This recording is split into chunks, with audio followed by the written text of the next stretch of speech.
கிறிஸ்தேசுவை நாமத்தினாலே உங்கள் யாவரும் இந்த காலை நேரத்தில் வாழ்த்துகிறேன்.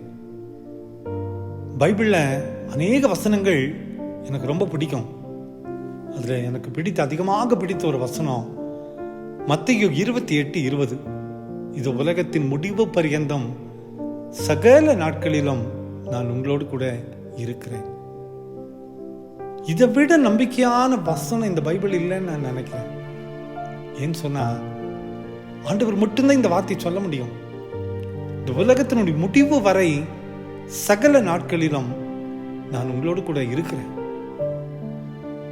ஒருவேளை இந்த உலகத்தினுடைய மக்கள், நம்மோடு கூட இருக்கிற மக்கள், நமது பெற்றோர்கள், நமது குடும்பத்தின் மக்கள், நமது நண்பர்கள் சொல்லலாம், நான் உன்னோடு கூட இருக்கிறேன், கடைசி வரைக்கும் உன்னோடு கூட இருப்பேன், நான் கடைசி வரைக்கும் இருந்து எல்லா காரியங்களையும் செய்வேன். ஆனா ஒரு காலகட்டத்தில் அந்த அன்பெல்லாம் உடைந்து எல்லாவற்றிலும் பிரிவினை வந்து அன்பு கசந்து போவதை நாம் பார்க்கிறோம்.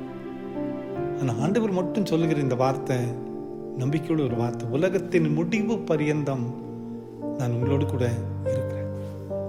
சீடர்கள் கலங்கி நின்னாங்க, எங்களை விட்டு இயேசு எடுத்துக்கொள்ளப்பட்டு விட்டாரே என்று சொல்லி.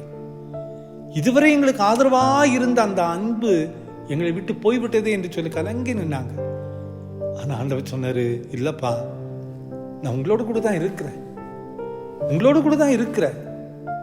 இந்த உலகத்தினுடைய முடிவு வரைக்கும் நான் உங்களோடு கூட தான் இருப்பேன்.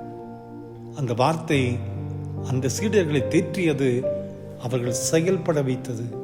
இன்னைக்கு கூட ஒருவருமே எனக்கு இல்லை, ஆதரவே இல்லை என்று சொல்லி தனிமையில கண்ணீரோடு வேதனையோடு நம்ம நிற்கலாம். இந்த செய்தி கேட்டுக்கொண்டிருக்கும் போது உள்ளத்துல ஒரு மிகப்பெரிய பாரம், எனக்காக ஆதரவு யாரு, எனக்காக நிற்கிறது யாருன்னு சொல்லி கலங்கி நிற்கலாம். ஆண்டவர் சொல்லுகிறாரு, இந்த உலகத்தின் முடிவு பரியந்தம் சகல நாட்களிலும் நான் உங்களோடு கூட இருக்கிறேன். அவரை நம்பும் போது அவர் நம்மோடு கூட இருப்பதை உணர முடியும், அவருடைய பிரசனத்தை உணர முடியும். நம்ம முட்டி போட்டு ஜபம் பண்ணும் போதே கிறிஸ்து நம்மோடு கூட இருப்பதை நம்மால் உணர்ந்து கொள்ள முடியும், அவருடைய பிரசன்னத்தை நம்மால் உணர்ந்து கொள்ள முடியும். அந்த ஆண்டவர் தான் சொல்லுகிறார், நான் உங்களோடு கூட இருக்கிறேன். அந்த நம்பிக்கையோடு இந்த புதிய நாளை ஆரம்பிப்போம். கிறிஸ்து நம்மோடு கூட இருப்பதை உணரவும், அவருடைய கரம் நம்மை வழிநடத்துவதை நம்மால் உணர்ந்து பார்க்க முடியும். ஆசீர்வாதத்தை நாம் பெற்றுக்கொள்வோம். ஜெபிப்போமா. அன்பின் ஆண்டவரே, இந்த காலை நேரத்தில் நீர் எங்களுக்கு தந்த இந்த நம்பிக்கையின் வார்த்தைக்காக உம்மை துதிக்கிறோம் அப்பா.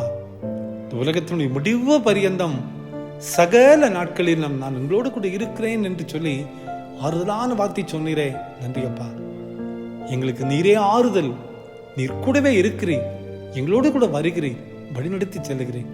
பிறந்த நாளையும் திருமண நாளையும் நினைவு கூறுகிற ஒவ்வொரு பிள்ளைகளையும் ஆசீர்வதிங்கப்பா. அன்புக்காக ஏங்கி கொண்டிருக்கிற ஒவ்வொருவருடைய வாழ்க்கையிலையும் உம்முடைய மகிமை வாழ்க்கையில் வெளிப்படட்டும், வழிநடத்தும் காத்துக்கொள்ளும். இயேசுவின் மூலம் ஜெபம் கிழமைகள் நல்ல பிதாவே. ஆமேன், ஆமேன், ஆமேன்.